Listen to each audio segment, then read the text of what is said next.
Assalamu alaikum wa rahmatullahi wa barakatuh. Good morning everyone, respected principal sir and all teachers and guests. This is Siddiq. Today I am going to speak few words about Independence Day. At first I wish you all a very happy Independence Day. Friends, as we all know, the 15 August is a day of honor and pride for every Indian. On this day in 1947, India got independence from British rule. British ruled nearly 200 years.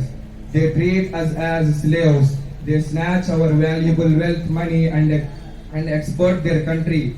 Our leaders, Maulana Hussain Ahmad Madani, Maulana Abdul Kalam Azad, Maulana Muhammad Ali Zohar, Maulana Ubaidullah Sindhi, Rahmatullahi alayhi, and many other leaders fought for freedom. At final, we got freedom from British rule on 1947 August 15.